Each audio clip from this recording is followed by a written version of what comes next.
मंगल भवन मंगल हारी।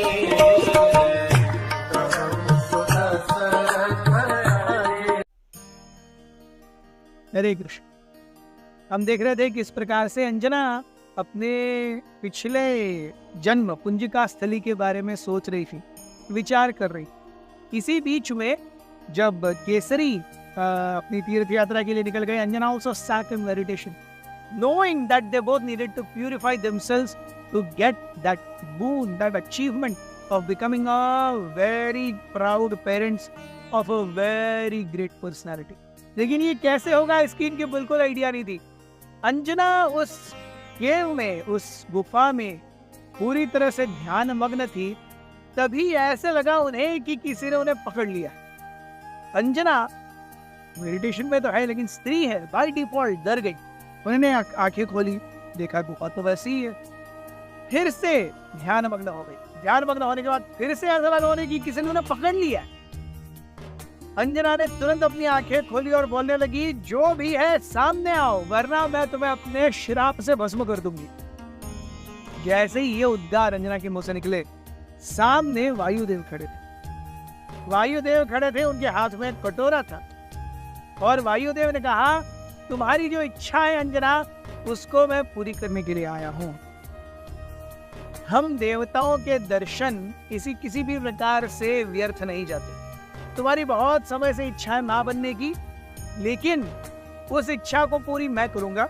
उसके पहले आपको 2 स्टोरीज बताता हूं। And Vayudev began 2 stories. The first story is about lord Shiva. Shiva ji, हम देखते हैं श्रीमद् भागवत वर्णन करता है, शिव जी जब ध्यान मग्न हो जाते हैं, 60,000 सौर वर्षों के बाद आंख खोलते हैं। Imagine his meditation. He closes his eyes, 60,000 years later he opens them. That is Shiva's meditation. और वो समय लगभग पास आ रहा था, तो सारे भूत गण, पिशाच गण, शिव गण सारे पास में बैठे थे।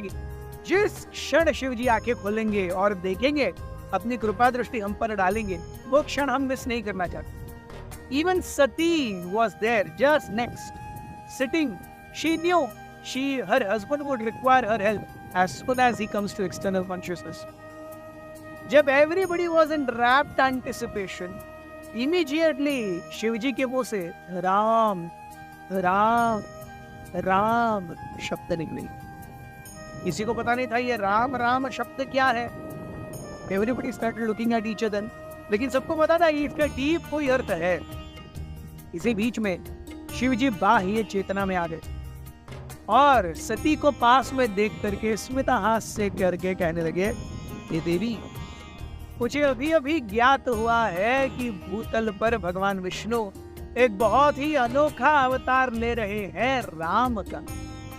और उन्होंने सारे देवताओं का आज्ञा दी है कि आप वानर बन के आप मेरी इस कार्य में, मेरी लीलाओं में मदद कीजिए। अब रावण का अंत होने वाला है, उसकी राक्षसी कुकृत्यों का घड़ा भर चुका है। बहुत ही थोड़े समय में राम आएंगे और उसका अंत करेंगे। I don't want to miss this chance for service. So मैं भी जाऊंगा, एक बंदर के रूप में जाऊंगा, एक वानर के रूप में जाऊंगा और उनकी सेवा करूंगा। सती वॉज लाइक, प्रभु लेकिन आप वानर के रूप में जाएंगे, मतलब इतनी तुच्छ योनि, ऐसा क्यों? तो शिवजी हंस करके कहे, ये देवी, वानरों को कोई अटैचमेंट नहीं होता, वो बिंदास्त रहते हैं और ऐसे बिंदास्त व्यक्ति ही भगवान की सेवा कर पाते हैं। जो व्यक्ति बहुत ज्यादा अपने आप को जकड़ा हुआ, आसक्त महसूस करता है, वो अपनी आसक्तियों से बाहर आ ही नहीं सकता। You need to be little bindaas to be a good devotee, a good servant. So I will go as a vanar and be bindaas and in bindaas way serve Lord Ram. सती दुखी हुई, कह रहे आप जब ध्यान मग्न हो जाते हो तब भी आप मेरे नहीं रहते, जब आपका ध्यान टूट जाता है तब भी आप कुछ ना कुछ करते रहते हो, आप मेरे रहते ही नहीं है। So how to do something ahead. ऐसा सोच करके सती ने शिवजी से एक वरदान मांगा। वो क्या था? बारिश आ रही है, हम देखेंगे कल।